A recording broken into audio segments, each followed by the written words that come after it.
We are back for episode 2 of Under Center. I'm Zach Stimmel along with my best friend and fantasy co-host Jack Schnall. We are excited to piggyback off of our first episode. If you didn't get to see it, definitely go check it out. It dives into everything running backs and PPR, our rankings, predictions, bold takes, in-depth analysis of backfields across the NFL. So definitely go check that out. But we're coming back to you today, and this video should be posted Friday. Fantasy PPR wide receivers. Super excited to have Jack alongside me as we have our top 50 at the position in PPR alongside us as well. And we're excited to dive into it. Jack, what do we got? Zach, I'm pumped. Wide receivers have really taken the forefront of fantasy football these last couple of years. I remember when we started in the days of Trent Richardson and Peyton Hillis. I think that's when the conversation really started to change, and it really became about the wide receiver, about those guys that pick up the yards, pick up the catches, especially in the PPR format that's become so prominent. So I really love talking wide receivers. Back in my day of elementary school, I was quite the wide receiver back on the field, in the slot, making moves, old time Victor Cruz, doing all the things that a coach would want. Excited to talk wide receivers. We're both wearing black. It's really like that, we're the death of running backs, but don't worry, we're okay. We're excited to go on to receivers now and talk a little of what I think is the most exciting position of fantasy football. I think it's where leagues are won, because in running backs, you can really make them up in the waiver wire. You can add players, you can find hidden gems with a lot of the injuries that go on. But wide receivers, you really got to hit on those wide receivers that you draft in those early rounds and throughout the draft. Absolutely. It is quite the coincidence that we're both in all black today. It's a little somber, but we're going to liven it up with some bold takes, some hot topics, some wide receivers in fantasy, some league winners. I'm going to start us off at the top here, Jack. I see a disagreement right away. This is quite controversial. Oh, yeah, big time disagreement.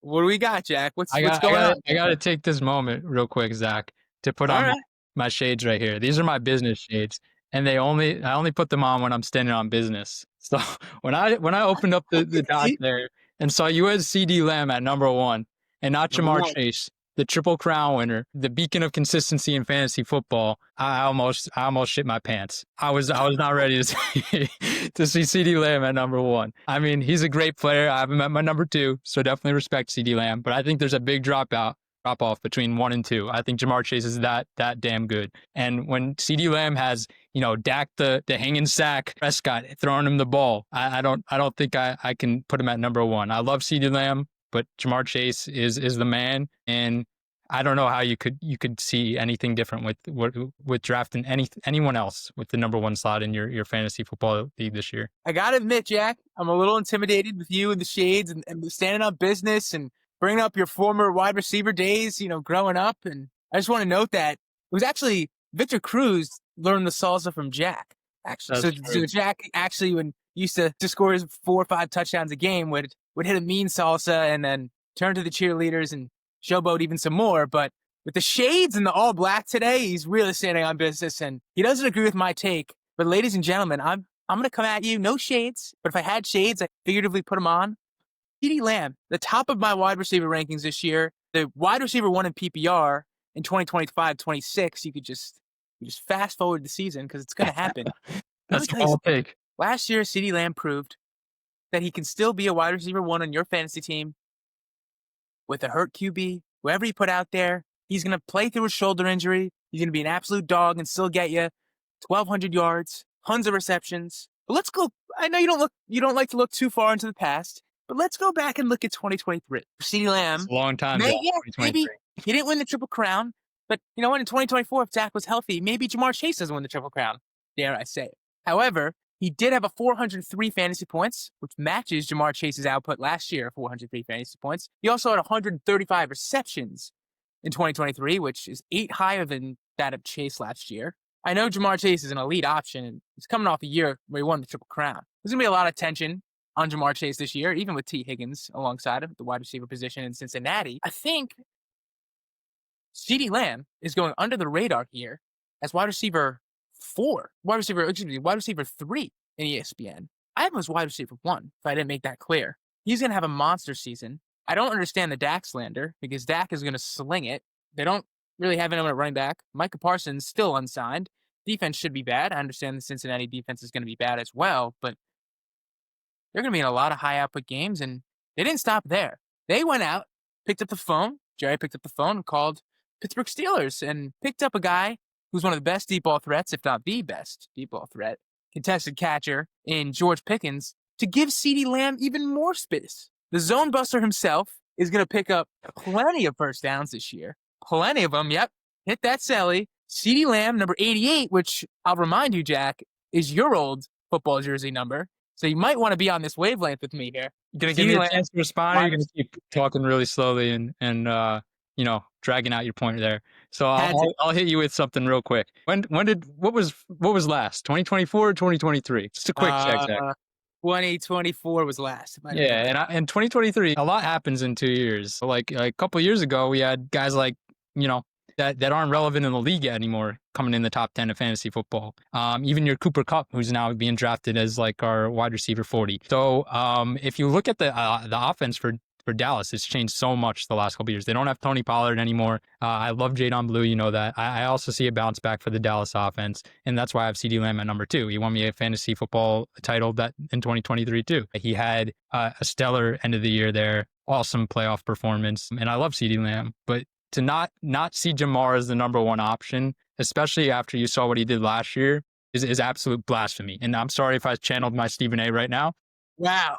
But I gotta stand on business and take Jamar Chase at number 1. The defense, the consistency of the Bengals offense, they're bringing all the same guys back last year. It's not a whole different story as the Dallas offense. So I think it's a no-brainer. If you have the number 1 pick, take Jamar Chase. And if you have 2 or 3, CeeDee Lamb's there, and I'm happy to take him there too. We can agree to disagree.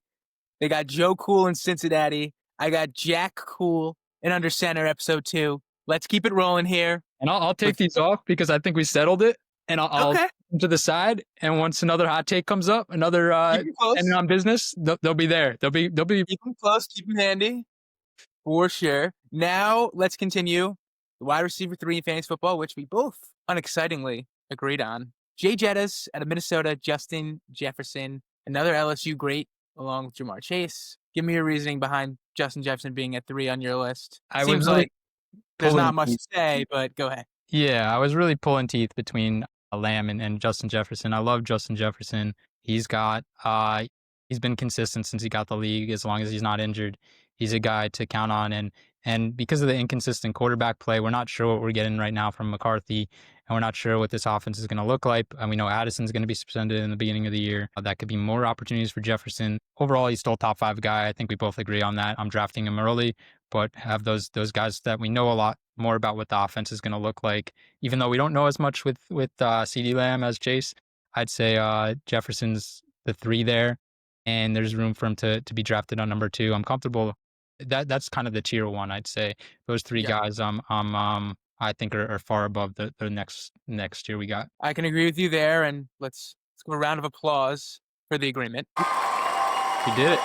Yeah. But you're right. Justin Jefferson, the best route runner in the NFL. You bring up the J.J. McCarthy, change the scenery. We saw Sam Darnold come in, and Justin Jefferson went out and still the second best receiver in all of fantasy football. He's back on the practice field today. He, had that little bit of a hamstring injury that they addressed early. He's had a history of those, but Vikings are playing it safe with Justin Jefferson. I have no concerns with his availability week 1 at all. He is completely quarterback agnostic. They could put Jack Cool instead of Joe Cool out there with him, and he's still going to go for 1,300 yards. So no issues with Justin Jefferson at 3. Let's not spend too much time on this. Let's move on to 4. We have another LSU wide receiver. It just seems like we can't escape the LSU Tigers in the SEC. Malik Neighbors. As a Giants fan, it's been a long, long time since we've had a guy like Malik Neighbors at the wide receiver position. You might say Odell, but I don't think Odell is as good as Malik Neighbors is going to be at his peak. I think Neighbors has opportunity if he gets some decent quarterback play this year, like I expect him to get, compared to last year where he consistently was able to give us something with a lot of nothing, and Drew Lock and Tommy DeVito throwing the ball. So I expect Russell Wilson, and what we've seen from Jackson Dart so far looks promising. Someone's going to be able to get him the ball. The Giants are going to be down. We know that.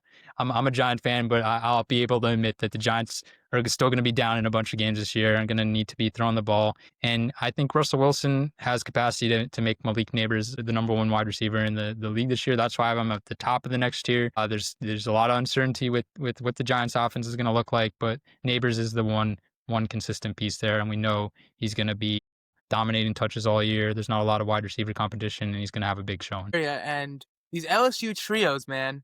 We got Joe Burrow passing the ball to Jamar Chase and Justin Jefferson at LSU. And we have, fast forward a year or two, a couple of years, we have Jaden Daniels throwing the ball to Brian Thomas Jr. and none other than Malik Neighbors. If you were able to get in early, whether it's dynasty, redraft, on Justin Jefferson or Jamar Chase, why not do the same for Brian Thomas Jr.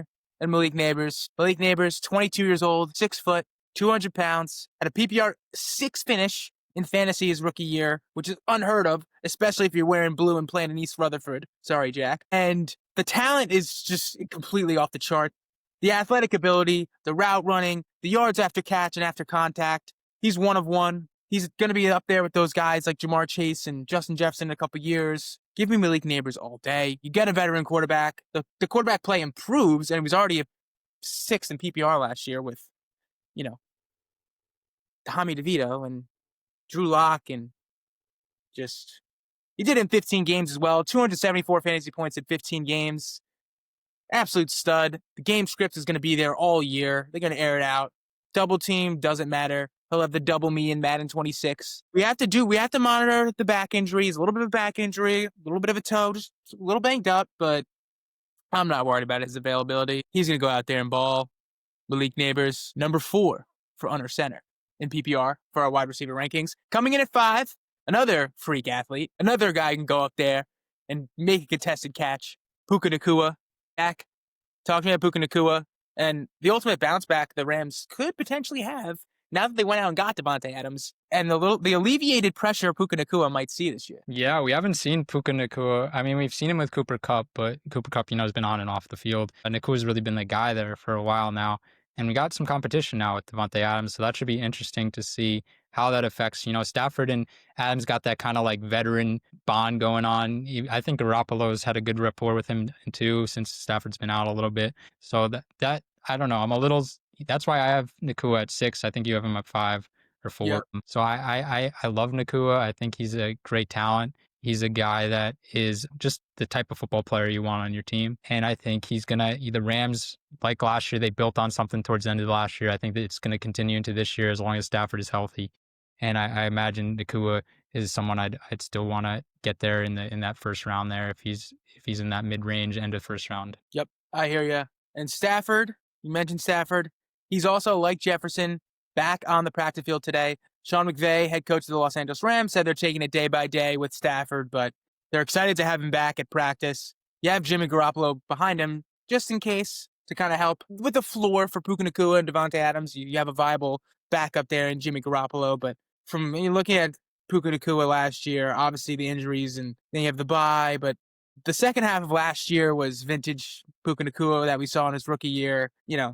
Almost 4 or 5 top 10 wide receiver finishes in the weeks following week 9. Snap count was good. Average 18 plus fantasy points a game. All the metrics shape up. If he can stay healthy, he can break out again and get you 300 plus fantasy points in the Rams offense. They're going to be in a competitive NFC West. He's a freak talent. And in terms of the top 5, not only do you look to check the boxes of opportunity, but you want the most talented guys who can go up there and catch it with anyone. For me, having Puka Nacua at 5 makes the most sense. And I'm not too worried about Devontae Adams. Cooper Kupp was there, obviously, with him for a couple years. I think it's only going to open things up for Puka Nacua. You have a route runner and a veteran like Devontae Adams who can get open and demands attention himself, even being an older wide receiver in his early 30s. I think that Puka Nacua is going to learn a lot from Devontae. I think he already has in camp, and we're now in the middle, late end of August, and everything is kind of ramping up and starting to turn around for Justin Jefferson's back at practice. Puka Nacua's back at practice, and I'm getting excited, Jack. I'm very excited for Puka Nacua this year. I think he can replicate what he did his rookie year and even more. Puka Nacua is at 5 for me and has league-winning upside. If you can get him at the turn early in the second round, that's crazy value, especially in PPR. So let's keep it going. In Puka Nacua, we have Mr. Nico Collins, which is interesting that I have Nico Collins here ahead of Amon-Ra St. Brown, but Speaking of opportunity, Houston is wide open for Nico Collins. Jack, Nico Collins, give me the rundown. Nico Collins comes at number 5 for me. He's right under Neighbors, and I think he comes in with a similar situation with Neighbors, except a better offense, better quarterback play, better potential to, get a lot of targets. He's done it every year if he's healthy. He leads the league in that average PPR points per game. He's known to have the injury bug here and there, but I just see the opportunity of him this year as ginormous, and I see the floor very high. I see the ceiling as very high. I think Collins, the offensive line for the Texans is not great, and I think that's got to take into account where we rank Mixon and Chubb and those guys. But for Collins, that could be just a lot of upside. The Texans could be in games where they need to pass the ball a lot. So I really think that Collins is the guy I would take after Neighbors because of that, and I think there's just a lot of opportunity here for Collins, and I expect a big year from him. Yep, I expect a big year as well. Shockingly, he's never finished in the top 10 in PPR in a season, which is obviously due to some injury, due to a little bit of competition. This year, I don't see any of those playing a factor. I think he's healthier than ever.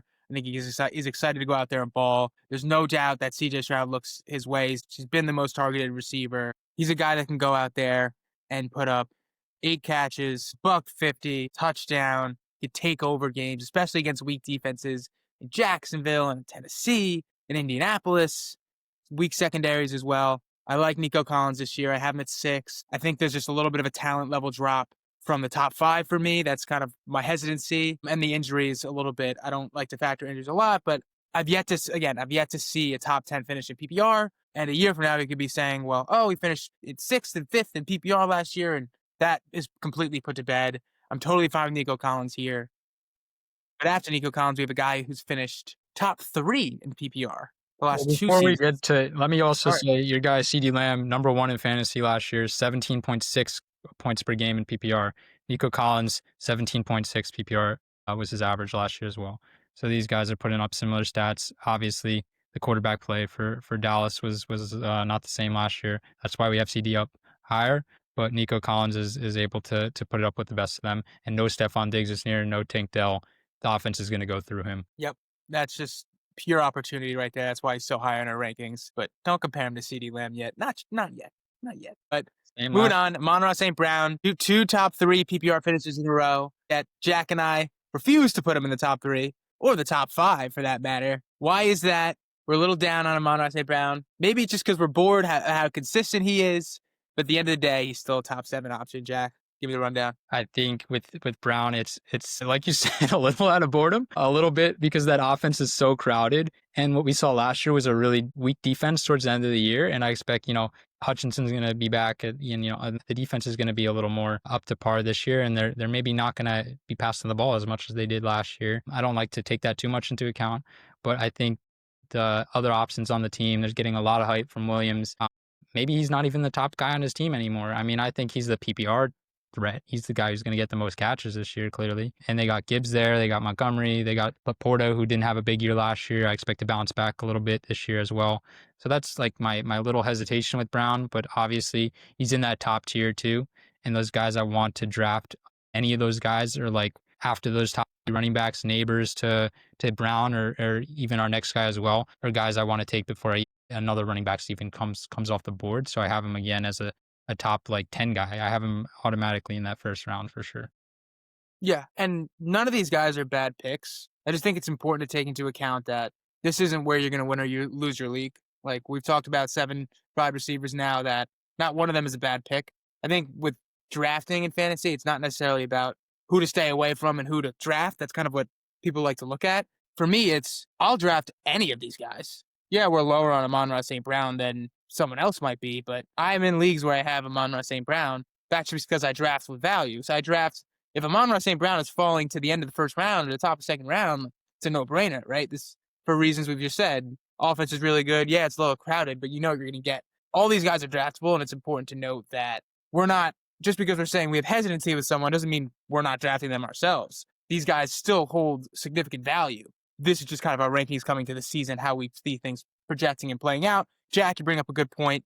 The defense is going to be much better this year. They're not going to be dealing with the injuries that they dealt with last year. They were the most beaten up, broken, injured defense last year. which could result in a little bit less airtime for receivers in Detroit. I see Jameson Williams taking a step up. He has just got that breakaway speed, that big playability, which can take a few possessions away from the 3-4 catch drives that Monterey St. Brown is known for having. They're going to give Gibbs and Montgomery a lot of carries as they always do. And a new offensive coordinator could mean a little bit of a learning curve. Not much. I'm not expecting much of a drop off, but I can see that they come out the gate a little slow, a little so, but and then kind of figure out with the new OC and the new DC.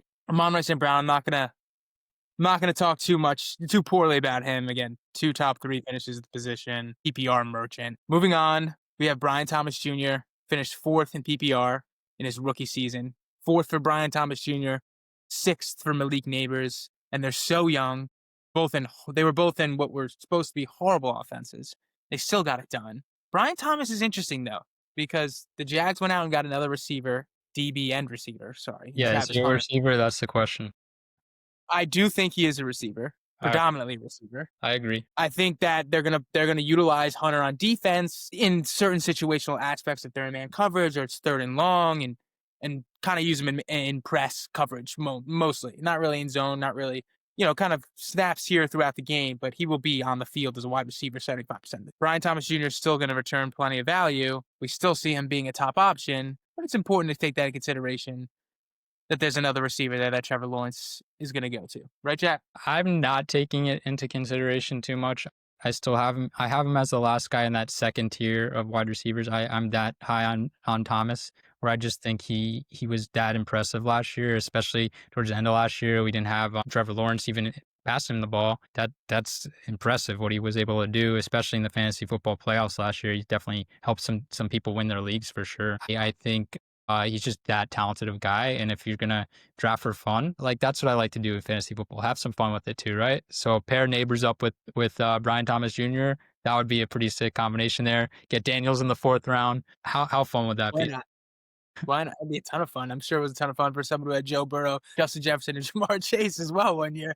But I think you're right with Brian Thomas. We believe in the talent. We believe that Trevor Lawrence, according to Travis Hunter's YouTube, Trevor Lawrence, Travis Hunter, and Brian Thomas Jr. have been on the field, running routes, building that chemistry. This is year 2 for Brian Thomas. He had 133 targets in 2024, which is great. That's exactly what you want to see.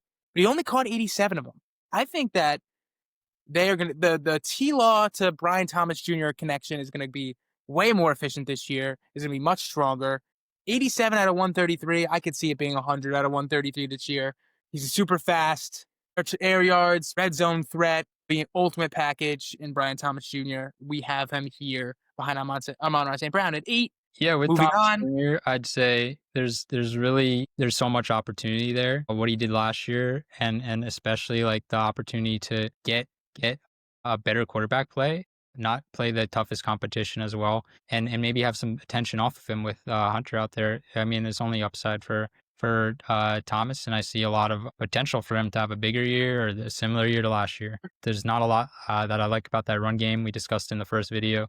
Not buying the ETN stock, not buying the Bigsby spot. So I imagine a lot of throwing the ball for the Jags as well. I can see that as well. Moving on, we have a tie here at 9 in our consensus rankings. AJ Brown and Drake London. Let's kind of talk about both those guys. Jack, who do you like out of those two? Who do you have higher? Who do you have lower? Yeah, obviously like them both. They're obviously in that top 10 for me, along with Tyreek Hill. That's kind of my next tier. Maybe throw Lad McConkey in there as well. Speaking just of AJ Brown and Drake London obviously is, like a lot of the guys we talked about, going to have a high concentration of targets. Mooney is not going to be there. I think the beginning of the year he's dealing with some injuries right now. It's really about how much do you believe in Penix.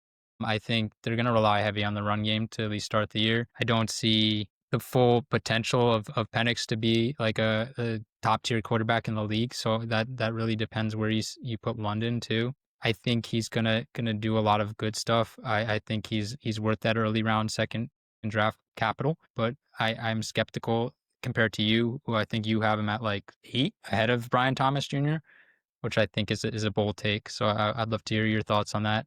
With AJ Brown, consistent guy. Obviously they don't pass the ball at a high volume like some of these other teams. Their schedule's a little tougher this year, so maybe that shows that they're going to have a little more pass production, but it's just the nature of the team. They got a great offensive line. Saquon's going to be running the ball. Jalen Hurts is going to be running the ball. So we're a little lower. I mean, I'd say I'm still high on Brown, and I think he's a second round value. But I think there's that lower ceiling. He's got a higher floor than some of these guys, but a lower ceiling. And Devontae Smith, we really saw emerge in that Super Bowl game. So who knows with AJ Brown, there might be some frustrating games in there where the Eagles are running the ball 40 times or I don't know, something crazy. So we'll see what this looks like next year. Yep. I'm a little lower on AJ Brown this year for a multitude of reasons. He is dealing with the hamstring right now. Have to monitor that. This time last year, he missed 4 games last season, early on in the year. AJ Brown's kind of like Amon-Ra St. Brown, where it's just like a little boring. He kind of does it every year. He gets to, it's 280, 290 fantasy points. The offense is really good. Yes, the strength of schedule is taken into account, but that's enough of AJ Brown. How about you meet me at the London with some Drake London? Love Drake London this year. You have a In the Drake London jersey? I don't have a Drake London jersey. Oh, I okay. have a Calvin Ridley jersey. Oh, We'll okay, talk we'll about get him. to that. We'll get to that when we get to Calvin Ridley. Yeah, we'll talk about Mr. Calvin Ridley.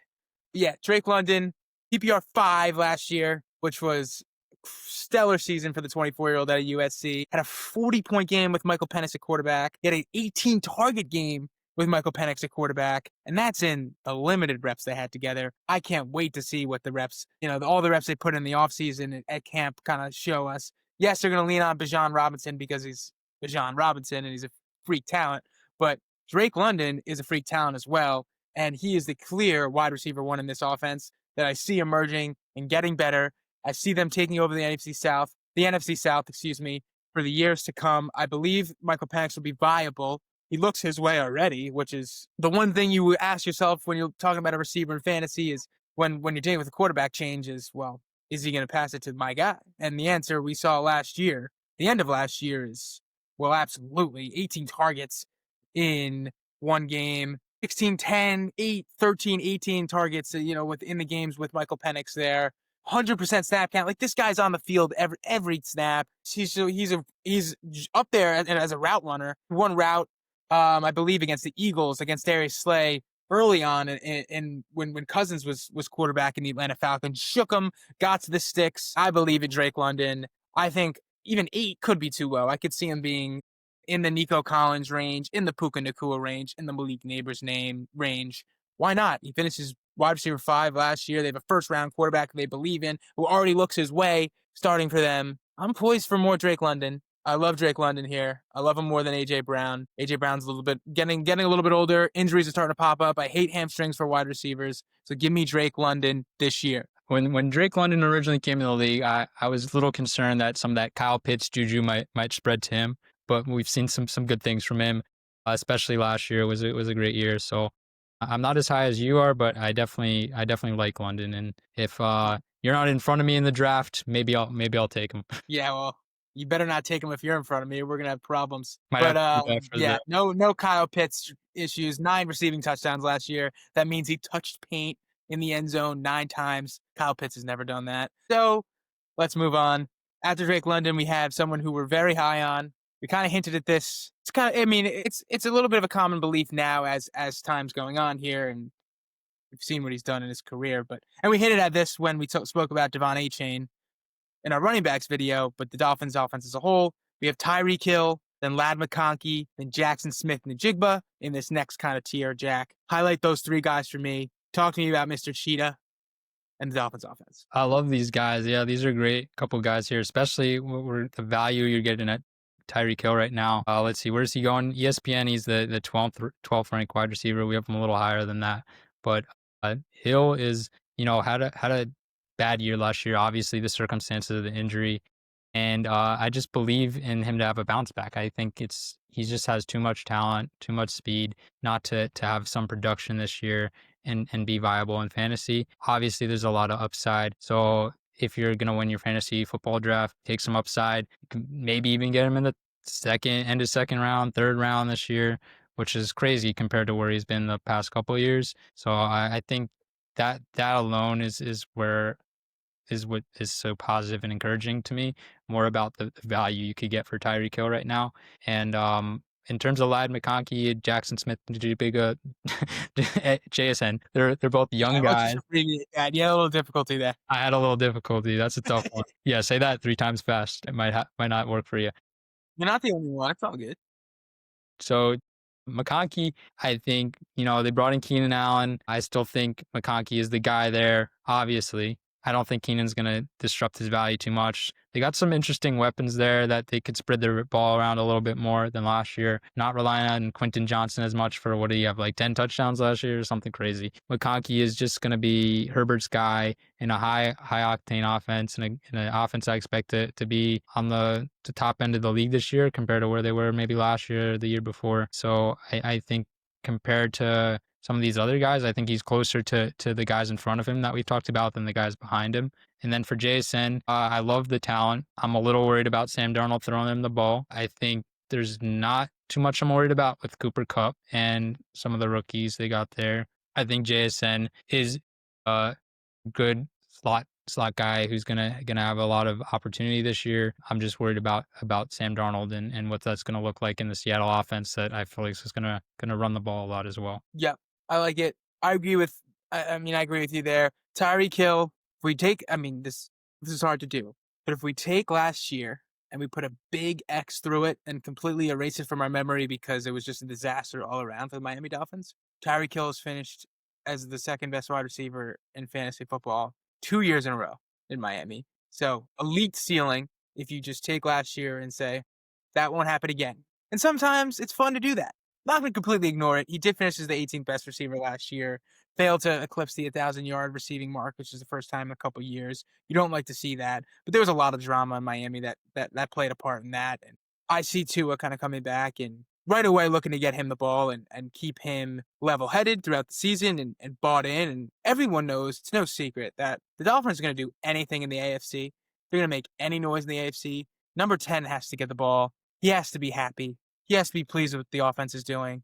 He has to be pleased with Tua and McDaniel. And they're going to motion him all over the place.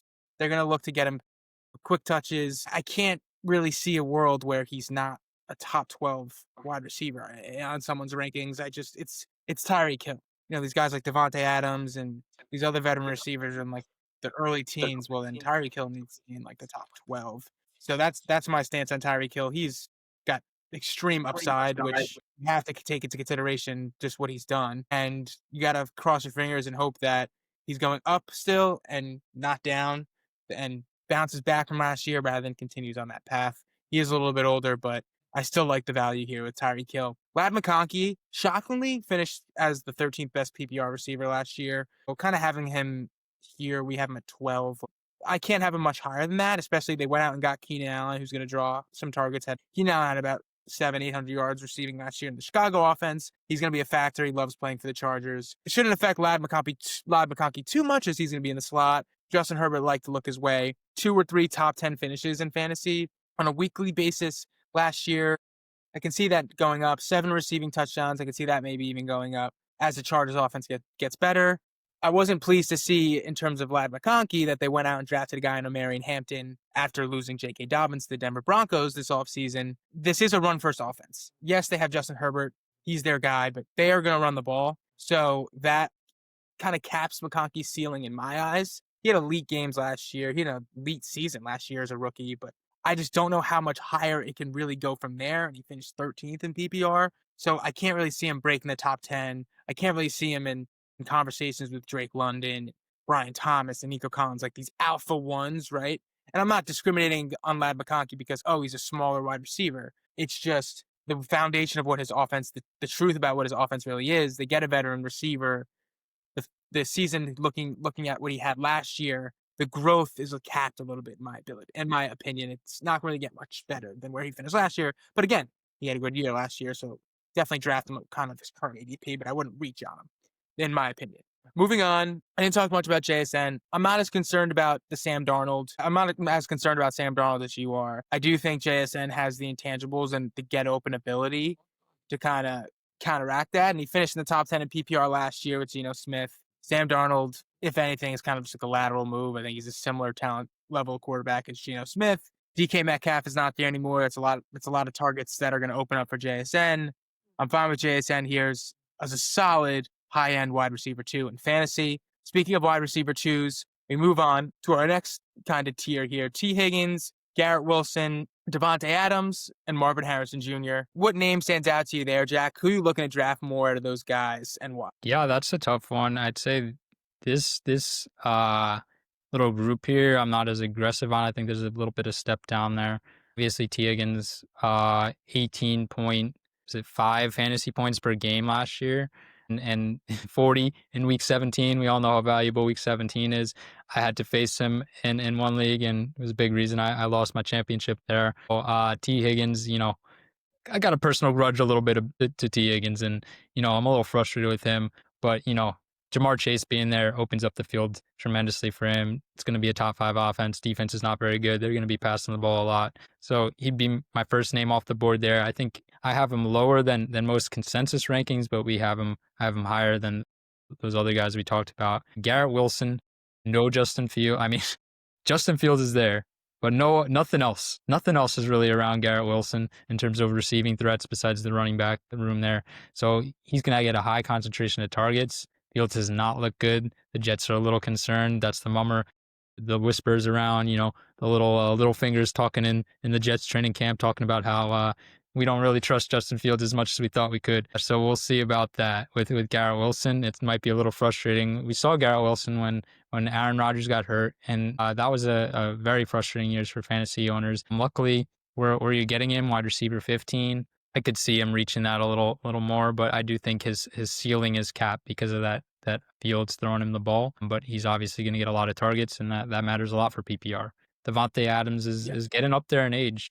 On a Rams offense, though, Puka again. We saw what happened last year when he joined Wilson and was able to kind of outshine him a little bit, get a little more production than Garrett Wilson. I mean, we know he's got that connection with Aaron Rodgers, and it seems like he's building up that rapport with Stafford as well. So I think Adams again is going to be a nice wide receiver too. Think about where we were a couple of years ago. If you think you could get Adams this low in the draft, you'd be pretty happy. Obviously, he's not the same exact guy. He's in a different type of offense. He's not the number one wide receiver on his own team. But Adams is still a guy. He's still a guy. And then Harrison, He is still indeed a guy. he's a guy. Yeah. Uh, Harrison Jr. is significantly higher. I think I have him than some other fantasy outlets out there, and that's strictly based on not what we saw last year, but the upside that he has and the amount of production that he's capable of. So similar to Tyreek Hill, like he's a guy I could see having an enormous year, and that depends on Kyler Murray. I mean, the offense really goes through him. It's concentrated. There's not a lot of other weapons out there that I'm worried about, like stealing targets besides McBride. So I think that Harrison could be in line for a big year, and the fact that you're getting him at this type of discount compared to where he was at last year, is something to consider. But like I said, all 4 of these guys I consider not in the same group. So I think where we have them ranked is fair, but good wide receiver twos for any team. Yeah, they don't And I think we call see a him. drop off that happens a little later. So Yeah, it'd be nice to have one of these guys in these group in the yeah, last couple of groups we've talked about as yeah, a wide receiver too. yeah. They don't call him Toyota Camry Marv because if they did, well, that'd be well, he can't be that talented, right? It's kind of basic. They call him Maserati Marv. Last year, he only caught the ball 62 times. I see that number significantly increasing. They have to figure it out. Unless, for some reason, he has Kyle Pitts syndrome. I know this is the second time bringing up Kyle Pitts, but he's yet another number 4 Oh, overall pick concern, yeah. with elite talent, size, ability. I would hate to see that come to fruition, but I don't think it will. I'm high on Marv as well, Maserati Marv as well.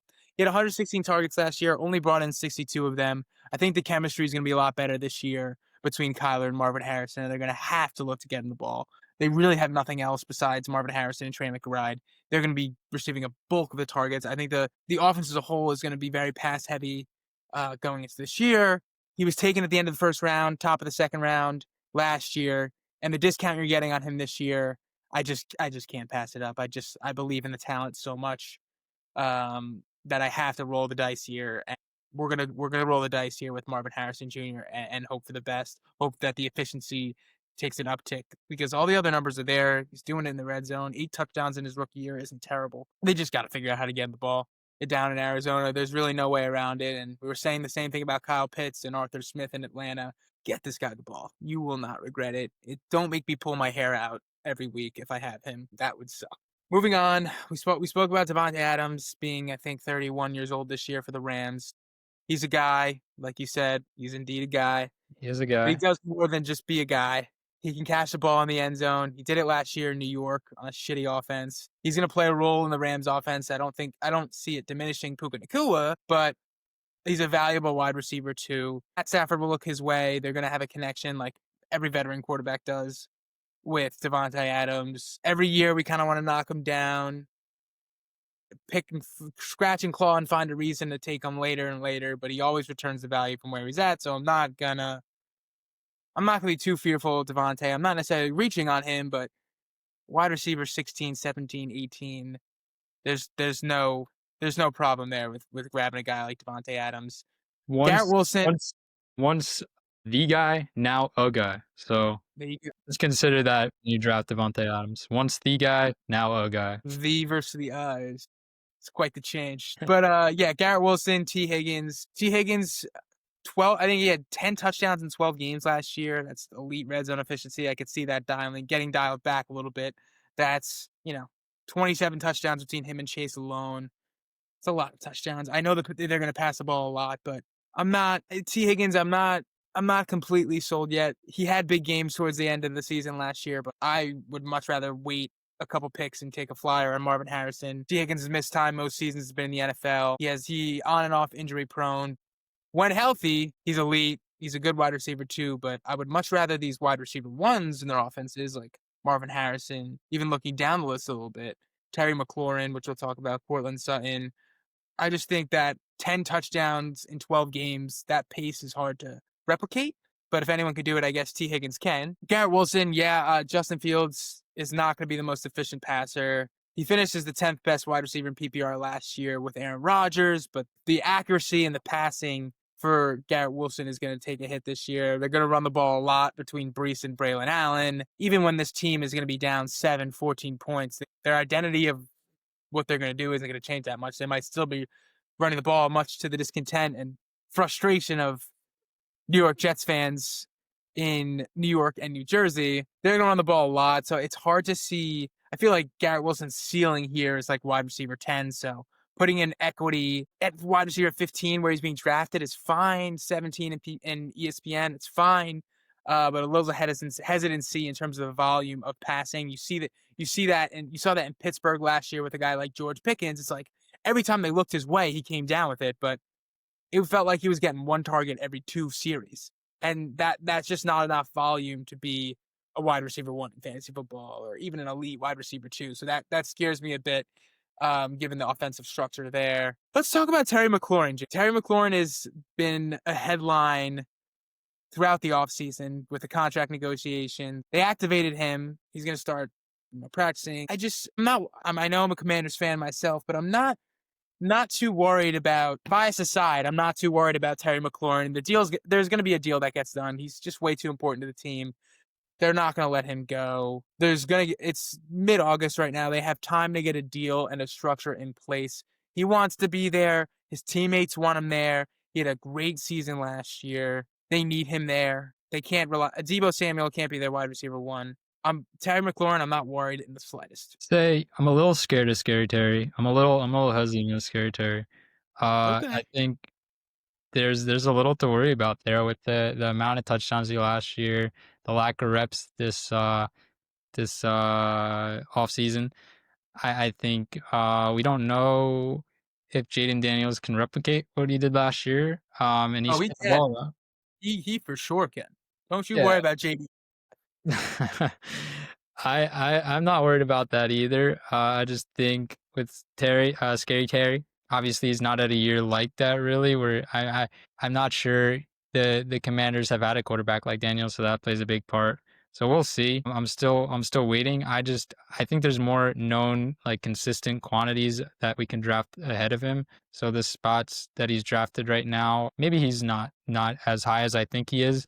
Maybe if you're actually in a draft room rather than with computers and AI and whatever. Terry McLaurin's a little later because people are a little hesitant with what's going on. So maybe you can get him for a good value. I think my hesitation right now is just strictly based on where he's being drafted. Yeah, I hear you, but this is a discount as it is. Even with the contract negotiations, wide receiver, 16, 17, 18. This guy finished seventh in PPR last year. Yes, he had 13 touchdowns, but he still had a lot of targets with Jaden Daniels. Like you said, has never had a quarterback even in the same realm and the caliber of Jaden Daniels. And I'm not worried about the reps at all. They had reps last season and they connected on a ton of deep balls. They're gonna pick up where they left off last year as long as the Commanders just bite the bullet and pay the guy. He's been there for how many years? He's had 1,000 yard season after 1,000 yard season. Just pay the man. Let's move on. Let's make noise in the NFC. That's my bias. That's my Terry McLaurin rant. Let's move on. Cortland Sutton, Zay Flowers, Xavier Worthy, DJ Moore, DK Metcalf. We're getting in this kind of drop off range that you mentioned. I know I just rattled off a lot of names. Let's just talk about these guys in these respective offenses, who we like, who we don't like. Go ahead. Yeah, I think there's a couple guys I prefer. Zay Flowers being one of them. I'm a big Zay Flowers fan coming out of college there. I thought he was a good talent. And he's got a ceiling because of the touchdowns. He's not a big touchdown guy. Rashad Bateman was getting a lot of that work last year. And Mark Andrews. Yeah. I'm not convinced that that's going to be the same thing that we see this year. I'm sensing we could see a breakout this year from Zay Flowers, where he gets some of those touchdowns and then matches more of like the percentage of the allocation of targets he's getting, where he's getting majority of the targets. He's leading the offense in that category. So I think he can get a couple more touchdowns too. And in PPR, he's obviously the guy you want with all those receptions he's getting. So I'm a big fan of Flowers there. Xavier Worthy, similar. I do assume Rashee Rice is not going to be out there the whole year, and that was reflected in my ranking a little bit. I think Zach had him a little higher because he wasn't putting that into his ranking. But I just think that Worthy, we saw last year, what he did in the Super Bowl, um, there's a lot to like about Worthy, and who doesn't like the top threat on the Chiefs offense, along with Rice, depending on if we see him. So that's obviously going to be something to monitor really closely, getting up to your fantasy football drafts. Hopefully, we hear news about Rice soon, and we'll talk a little bit more about like what my reasoning is to thinking there's going to be a suspension when we get to Rice. But besides that, yeah, if we move on to DK Metcalf, there's a big discrepancy there. I got him at 20, you have him at 26. I think we're thinking of the Steelers' offense last year, where maybe you're feeling a little that syndrome of having what was Pickens on the Steelers last year and not seeing the production with Aaron Rodgers there. What we saw from Garrett Wilson and Devontae Adams was some nice years last year, and I expect that DK is gonna get a large concentration of the targets there. He's never really been a high volume target guy, but I see that potential this year with guys like Calvin Austin being there. I mean, maybe Jonnu Smith or Frymouth could be competition for DK, but I've heard a lot of good things out of camp for DK. So I'm a little bit aggressive as I think you can get him as a nice flex play and get him in that kind of range in your drafts. Like he's going that low. And I think he has a high upside to be a wide receiver too at some point, maybe even higher. And then with who else we got there? Sutton. High on Sutton. I think Sutton's someone who I'm not as high as you are on him. I expect that he's going to do what he did last year, be the number one threat in the offense there for the Broncos. I do think the Broncos are going to run the ball a bit too, so they're going to be a bit run heavy. But he's a consistent guy. He's got a nice floor. He's got a nice production there that you think he's going to continue to get this year as well. And then DJ Moore, I'm not convinced yet with Caleb Williams that he's going to be the guy that is going to get the production that we need for DJ Moore. Saw a little bit inconsistency last year with sometimes Adunze would be the guy, sometimes Keenan Allen would be the guy. I think we got a lot of threats in that offense this year again, and I don't think that DJ Moore is the consistent guy that might be you're expecting out of your fantasy team. Like Adunze is getting a lot of hype out of off season this year, and I don't know if the Bears are capable of sustaining a guy that can be a consistent wide receiver too on your fantasy team. I like the guy out of Maryland, and I like that he's Keenan Allen's not there anymore. Let's Yeah. pretend like that's actually a big deal. It is. Yeah, I don't know. I'm mixed on DJ Moore. I'm not convinced, like I said. So maybe you can convince me, Zach. Yeah, I have an ultimate belief in Ben Johnson coming over as head coach, and I think both Roma Dunze and DJ Moore are going to be viable. I'm very high on Roma Dunze this year. I think he's going to take a huge sophomore leap. I'm not concerned with the lack of production last year. I believe in the first round talent they put in him. I like DJ Moore as well. I don't look at it as a DJ Moore versus Roma Dunze thing. I don't like to. Again, we're talking about receivers, not running backs. Receivers can coexist with each other if you're in the right offense For sure. and both be very viable in fantasy rather than like a running back. I think they're both going to be good. I have DJ Moore and Roma Dunze closer, really, really close to each other rather than like DJ Moore is like a set and forget it wide receiver too. I think they're both good flex plays. I just believe in the Bears offense and Caleb Williams figuring it out. That's my 2 cents there. I think they're both good picks, if you're getting them at value. I am a little lower on DK Metcalf than you just because he hasn't really had a really productive fantasy season since 2020. And Aaron Rodgers, yes, he made, Devontae Adams and Garrett Wilson very solid fantasy wide receivers last year. I'm not like saying DK Metcalf isn't a good flex because he's a good flex play. But the Steelers, just Mike Tomlin, unless you're Antonio Brown, like you're not, the ceiling is, the bar is there. There is a ceiling there that's not super high. Yes, I'm excited for the change of scenery for DK, but I had the similar frustration with George Pickens last year. He's a similar receiver in his vertical ability. Rodgers gets the ball out of his hands really quick, and DK Metcalf is someone who kind of has his routes take time to develop, and he's very physical, and he's going to create space down the field. I just see there being a little bit of an issue, and I'm just a little more hesitant than you are on DK. I think he's a fine play, but again, hasn't had a top 15 finish in fantasy since 2021. Hasn't had a top 10 finish in fantasy since 2020. So you have a descending quarterback in his last year in Aaron Rodgers, whereas a guy like Courtland Sutton has an ascending quarterback in Bo Nix going into his second year. They've hooked up in the end zone a bunch of times. Courtland Sutton got his bag finally. I was a year too early on him with Broncos country and Russell Wilson, but I like Courtland Sutton to repeat what he did last year. I think he's a great red zone threat. He's the proven, Denver with Sean Payton. Yeah, they're going to run the ball a lot, but it's not like they scrambled and like tried to fill their receiver room. Their priority this offseason was to pay Courtland Sutton. That tells me, yeah, he's an older wide receiver. They believe in him, though. And I think that was one thing Courtland Sutton was lacking in the beginning of his career was a coach who was confident in him and his ability. And that, you had Jerry Jeudy there. It was always like, who's the wide receiver one in Denver? This is Courtland Sutton's receiver room. He's a leader. He's one of the captains of the team. He's a wide receiver one you're getting here late as, a mid-tier wide receiver too. I'm higher on a Courtland Sutton rather than like a DK Metcalf in that case. I like Zay Flowers, but, you're talking about a guy like Amon-Ra St. Brown, right? He reminds me of Amon-Ra St. Brown in the sense that he's in that kind of crowded offense where Mark Andrews, Isaiah Likely, Eatman, they got DeAndre Hopkins. They're going to be, there's going to be a bunch. It's a great offense, but you have Derrick Henry, Lamar Jackson. That's the offense. And then it's everyone else. So I think there's a ceiling for Zay Flowers. Again, not a guy who's going to finish in I don't think he's finished in the top, 20 in PPR yet. 31 in his rookie year, 25 in his sophomore year. It's going up, but it's just like, I think how high can he really go? Where he's being taken, it feels like he's being taken at a ceiling. There's so many guys in that offense. As long as Derrick Henry and Lamar Jackson are there, that's the offense, and everyone else kind of fills in. So I just don't see him going over like the 250 fantasy point mark where you're expecting him to get drafted. I don't see that. I'd rather take a guy like Xavier Worthy. I think Patrick Mahomes is going to have a huge bounce back year. We talked about Rashee Rice dealing with, this ongoing investigation and he's going to miss time at some point this year. I haven't reflected that in my rankings yet. I will as we hear more. But even if Rashee Rice plays, they took Xavier Worthy in the first round. They let Tyreek Hill walk out the door. He's a small speedster, similar to Tyreek Hill in ways. You saw in the Super Bowl, they hooked up for multiple nice receptions there. I just see Andy Reid getting him more involved in this offense. They try to replicate what they have with Tyreek Hill, like Kadarius Toney and all these guys, but this is their guy. This is the talent. This is going to be a huge leap up for Xavier Worthy.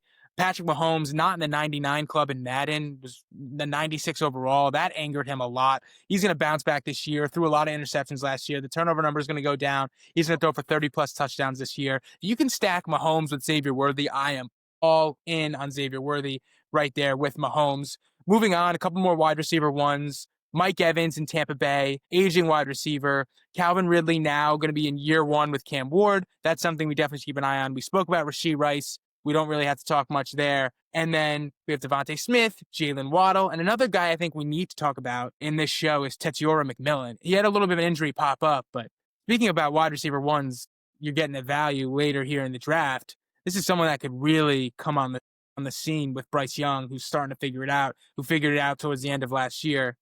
Give me the rundown here, Jack. Yeah, I love McMillan. I think he has shown a lot in what we've seen so far in the preseason. I'm not putting too much stock into it, but it's just the opportunity as well. You got Adam Thielen, real aging wide receiver there. Save Leggett, no real competition for McMillan. And like we said, Bryce Young looked really good at the end of last year.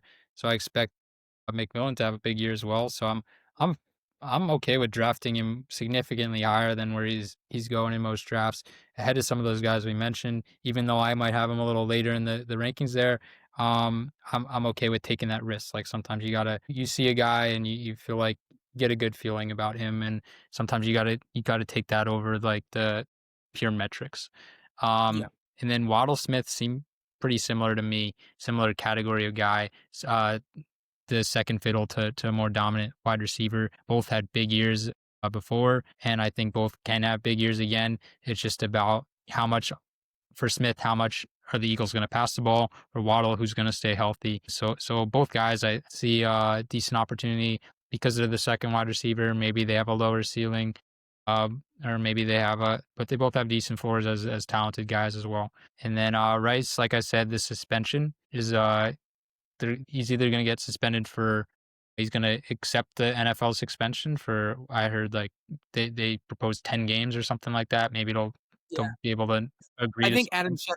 Adam Schefter said he if he had to bet on it, it would be 6 games.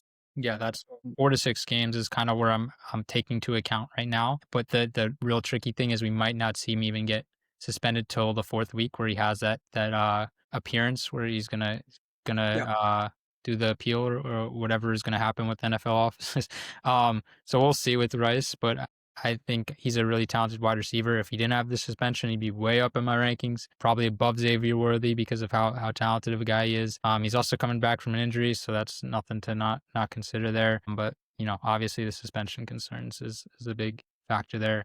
And then Ridley's a guy I know you love. For a long time, you've been talking about Ridley, talking him up through the time he had that gambling stuff. You were all in on Ridley for a long time there, Zach. And I'm finally seeing the value in where he's being drafted right now. You're on board. There's room for you, Jack, right here. Not as Come high on as you. board. Still not as high as you. Well, here's what I'll say about Ridley. With Cam Ward throwing in the ball, not a lot of options on the Titans. He could be in for a big year, and I expect something big from him as well. I expect this could potentially be his biggest year yet as an NFL wide receiver, despite some significant disappointment in the past. And then finally, Mike Evans. I mean, Derrick Henry of wide receivers, possibly. He's been a consistent guy. We obviously don't have him ranked super high. My concern is that wide receiver room is loaded, absolutely loaded with the Godwin, whenever Godwin comes back, and yeah, there's a lot. injured. So we got a lot of offense there, a lot of good run game. But obviously, he's Mike Evans, and he's going to get his. That's why he's ranked in that uh, low 20 range. So I could see him having a big year. But it really depends on how good Ibuka is, how good Baker is again. There's a lot of ifs, I guess, but he has the floor that we've seen year in year out. So don't sleep on Evans to be a reliable flex if you can get him Yep. there. Yep. What I don't understand, Jack, is if you're sitting in your draft room and maybe you drafted, running back at the top of the board, and you got a receiver, but you're looking for another one, and these are the names that are on your sheet here: Calvin Ridley, Devontae Smith, Jalen Waddle, George Pickens, Jamison Williams, Ricky Pearsall, Debo Samuel, whatever it is. There's one guy on that list who's a wide receiver one in his respective offense, and every other guy is playing second fiddle to a wide receiver we've already spoken about in this show. That man is Calvin Ridley. Let me talk to you about Calvin Ridley. This is the best quarterback he's had since he's come back from his betting hiatus. Do we know that yet? In the last 2 seasons, I don't see the disappointment. He had 1,000 yards in both seasons with absolutely zero quarterback play and terrible offense that refused to get first downs. I think he's an elite route runner. You saw flashes in Atlanta. This isn't a guy who we're talking about who's like so old. He's got a young quarterback now that who's hooked up with him plenty of times in the preseason. I would just much rather go the Ridley route rather than draft a Devontae Smith or Jalen Waddle, when they have other guys who demand significant targets in their offense. Just the upside there. And same with Tetuar McMillan. He was an absolute stud in Arizona. His talent is just off the charts. If Bryce Young figures it out, again, I'm on Ridley and McMillan over these wide receiver twos at this stage of the draft. I mean, it's insane value. Speaking of wide receiver ones, and we're going to kind of stop with our rankings here and just let's go haywire, Jack. Again, you have our rankings Well, similar to our last. I want to see that. I want to see that Ridley jersey on a podcast real soon. I'll bring it out for you. It's in pristine condition right now. It's unworn, but it will be worn this year plenty of times on Sundays. And I'm excited to see what he does this year. You guys are going to have our rankings. So you're going to see the rest of the rankings, kind of 30 through 50 and where we're at. Heck, those shades have been collecting dust. I need you to bring them back out. I'm going to start with my shades guy this year. My guy who is being slept on, who could be a legit wide receiver 2 in fantasy with wide receiver 1 upside, and that is Mr. Stefon Diggs. No drama at a Patriots camp. A lot of drama. You've been reading the articles, Zach? You've been keeping up with the Patriots camp? I'm not worried about Stefon Diggs. There's been a lot of negative press in the last couple of days that come out about Stefon Diggs, about how he's not the same form as he's been. So that brought me down a lot. And he's just recovering from that injury, which is a significant injury, back from quicker than most for this injury. I'm definitely concerned about Stefon Diggs. I think we lost you there for a second, but yeah, I hear you're staying with Stefon Diggs, but I'm gonna take the flyer anyway. Yeah, he may not be in the form that he was before, but I still believe in his talent. And with Drake May kind of coming onto the scene here, I just see him as a viable option to bounce back even from the ACL. So Stefon is a concern for me because of some of those reports coming back from the injury as well. Similar case for a guy like Chris Olave as well. He's one concussion away from being outside of the league forever. So we'll see with him. I'm not, like I said in the running back videos, buying this offense there for the Saints. So I do have both those guys significantly lower than a lot of the ranking systems out there. I hear you. I'm higher on Stefon Diggs. I believe in him and Drake May, but we don't need to give it too much time. You got the shades back on. Can't help but notice. Who are you looking to draft as a sleeper this year? Someone you like in the wide receiver 35 to 55 range that you think could make a huge leap this year and be an instant impact in fantasy? Yeah, I think this is no secret now, but Ricky Pearsall of the 49ers is getting a lot of hype now, especially with the injuries there, the preseason performance. So I think he's got a lot of potential. If you look at those last 2 weeks of the regular season, what he did on that 49ers offense is really encouraging. He is just a rookie now. I think he was a first-round rookie. Am I right about that last year? He's got a lot of opportunity there, and that the 49ers offense has the potential to be one of the top offenses of the league. And if he's the wide receiver 1, at least to start the season, that's a big upside there, and where he's was being drafted, maybe not anymore. So we'll see about that.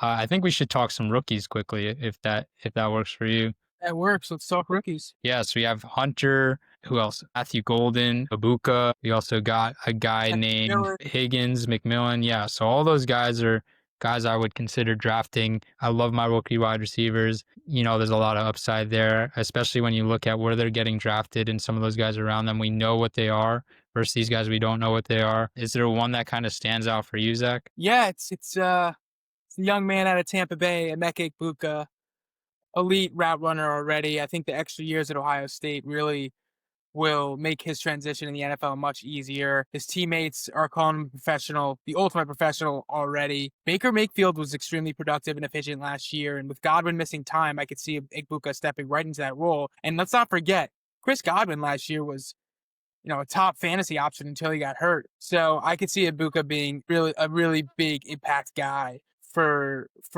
Tampa right away, and that's why he's kind of rising up draft boards as we speak. Another guy I like is Matthew Golden. I think that the Packers have been lacking like an alpha wide receiver 1, and Matthew Golden might have the personality to kind of cure that.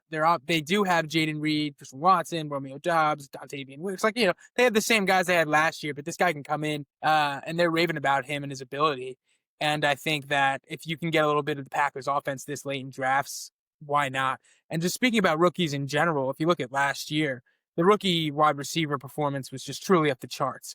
You have three of them in like the top 13, and Malik Neighbors, Brian Thomas Jr., and Lad McConkey, and even go down a little bit further, your Xavier Worthy, like you really didn't miss much at rookie at wide receiver last season in drafts. So why not take flyers again? A lot of these guys are going to be, were high draft picks already, and can even see like the Trey Harrises of the world like mattering a little bit, and keep an eye on those guys on the waivers and late in drafts as time goes on, because Luther Burden's another guy who had a great preseason game yesterday. These are guys that you don't know. It's worth a monitor for sure. It's definitely important that you brought up rookies. I think those are a couple points we need to make. Then if you talk about Jaden Higgins, a guy who hasn't like shot up the board like some of these other guys, like your Goldens, your Ibuka, those guys obviously are getting rightful hype, I think, and should be drafted pretty high above guys like, for me, Stephon Diggs or Chris Olave.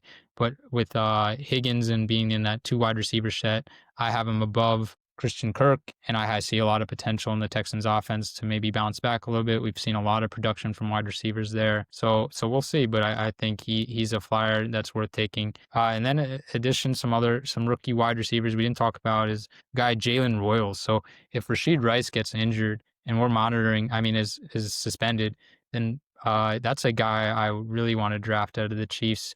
He's been getting some positive hype.